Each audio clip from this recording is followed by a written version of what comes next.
Assalamualaikum warahmatullahi wabarakatuh. Perkenalkan, nama saya Muhammad Syaukan Abua. Saya dari Prodi Pendidikan Agama Islam Fakultas Tarbiyah dan Keguruan, Lokal A Angkatan 2024. Baiklah, di dalam video kali ini saya akan menjelaskan jawaban dari final tes kewarganegaraan yang telah diberikan oleh dosen pengampu, yaitu Ibu Desi Yulianti. Baik, langsung saja kita memasuki soal yang pertama, yaitu hak asasi manusia atau HAM itu dapat diartikan dengan hak-hak dasar yang dimiliki setiap manusia dan dibawa sejak lahir, serta merupakan pemberian Tuhan Maha Pencipta. Manusia dilahirkan dengan hak-hak dasar yang mereka terima. Hak asasi manusia atau HAM melekat pada manusia dan tidak ada seorang pun yang berhak ikut campur, karena hak asasi manusia adalah bagian dari rahmat Allah atau iman orang yang teliti bahwa kita semua adalah makhluk Tuhan yang setara dengan orang lain, sehingga mereka berhak atas kebebasan, martabat, dan juga undang-undangnya. Hak asasi manusia atau HAM mencerminkan kebutuhan dasar kehidupan. Tanpa hak asasi manusia, seseorang tidak dapat menjalani kehidupan yang layak. Melanggar hak asasi seseorang berarti telah memperlakukan orang tersebut seolah-olah bukan seperti manusia. Lalu untuk soal yang kedua,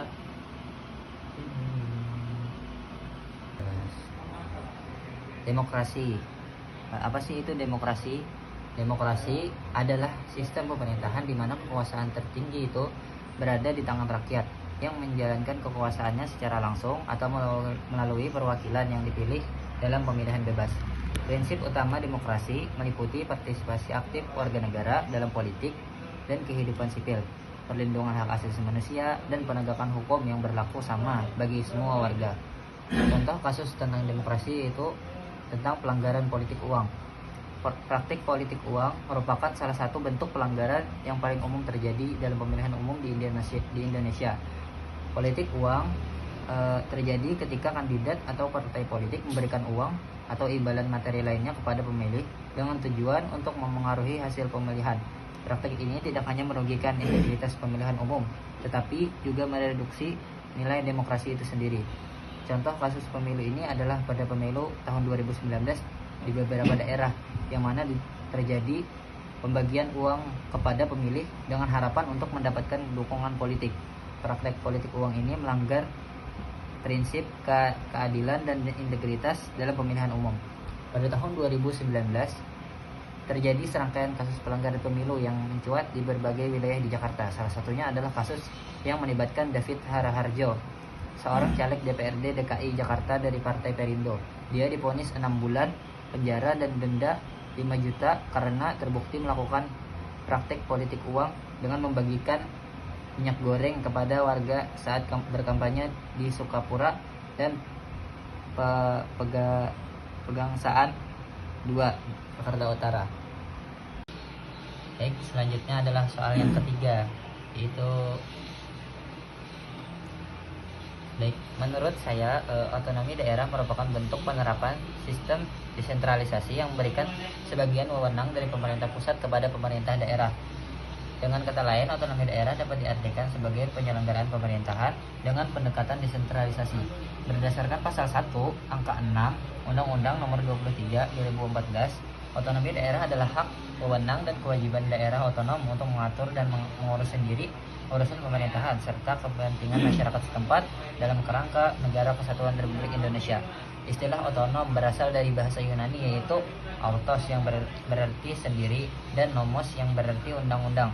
Secara keseluruhan, otonomi berarti kemampuan membuat peraturan sendiri dan menyelenggarakan pemerintahan sendiri. Dalam konteks politik dan pemerintahan, otonomi daerah merujuk pada self-government atau keadaan di mana suatu daerah menjalankan pemerintahannya berdasarkan peraturan sendiri.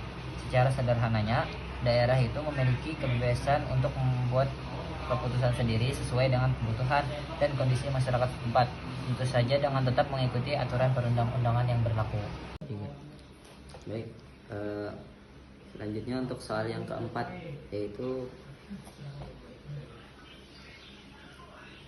untuk yang keempat ialah masyarakat madani. Masyarakat madani di sini itu ada konsep dan karakteristik. Masyarakat madani adalah konsep yang mengacu pada suatu masyarakat yang beradab dalam membangun, menjalani, dan memaknai kehidupannya. Kata madani sendiri berasal dari bahasa Arab yang berarti civil atau civiliyat atau yang beradab. Kemudian ada karakteristik utama masyarakat madani. Yang pertama ialah partisipasi aktif warga atau masyarakat memiliki peran aktif dalam berbagai aspek kehidupan, mulai dari politik, sosial, hingga ekonomi. Lalu yang kedua, hukum yang tegak. Hukum berlaku untuk semua warga negara tanpa kecuali dan penegakan hukum dilakukan secara adil dan transparan. Yang ketiga, lembaga masyarakat yang kuat. Organisasi masyarakat sipil atau civil society berkembang dengan baik dan berperan sebagai penyeimbang kekuasaan negara. Lalu yang keempat, toleransi dan pluralisme. Masyarakat menghargai perbedaan agama, suku, dan budaya. Lalu yang kelima, keadilan sosial, yaitu adanya upaya untuk mewujudkan keadilan sosial bagi seluruh lapisan masyarakat. Transparansi dan akuntabilitas, yaitu pemerintah dan lembaga-lembaga lainnya menjalankan tugas dan fungsinya secara terbuka dan bertanggung jawab. Kemudian ada tujuan masyarakat madani. Yang pertama yaitu mewujudkan kualitas hidup yang lebih baik. Masyarakat madani bertujuan untuk meningkatkan kualitas hidup seluruh warga negara melalui pembangunan yang berkelanjutan dan berkeadilan. Lalu yang kedua, mencegah penyalahgunaan kekuasaan. Masyarakat madani berperan sebagai pengawas terhadap pemerintah dan mencegah terjadinya penyalahgunaan kekuasaan. Yang ketiga atau yang terakhir, meningkatkan kesejahteraan bersama. Masyarakat madani berusaha untuk meningkatkan kesejahteraan seluruh anggota masyarakat, bukan hanya sebagian kecil. Selanjutnya adalah soal yang kelima. Baik, yang kelima, tokoh-tokoh yang berperan dalam pengembangan good governance. Yaitu di sini saya menyebutkan ada dua. Yang pertama itu Heng Ending, seorang akademisi yang berpendapat bahwa untuk menciptakan tata kelola pemerintahan yang baik diperlukan 3 pilar utama, yaitu supremasi hukum, demokrasi, dan good governance atau Mahkamah Konstitusi Republik Indonesia. Kemudian tokoh yang kedua yaitu G.H. Ending, mengemukakan bahwa konsep good governance dalam konteks pemerintahan adalah interaksi antara pemerintah dan masyarakatnya yang mencakup hak-hak fundamental, efektivitas dan transparansi, akuntabilitas pemerintahan masyarakat, dan pengembangan aturan hukum. Kemudian ada pengertian tata kelola pemerintahan yang baik dan bersih atau good governance. Ialah merupakan konsep yang menekankan pengelolaan pemerintahan secara efektif, transparan, akuntabel, dan sesuai dengan prinsip-prinsip demokrasi serta suplementasi hukum. Tujuannya adalah menciptakan pemerintahan yang responsif terhadap kebutuhan masyarakat, bebas dari korupsi, kolusi, dan nepotisme, serta mampu memberikan pelayanan publik yang optimal. Lalu di sini ada prinsip-prinsip good governance. Itu ada 6. Yang pertama itu akuntabilitas, yang kedua transparansi, yang ketiga partisipasi, yang keempat aturan hukum, yang kelima efektivitas dan efisiensi, dan yang keenam atau yang terakhir keadilan dan inklusivitas. Selanjutnya soal yang keenam. Baik, yang pertama itu ketahanan nasional.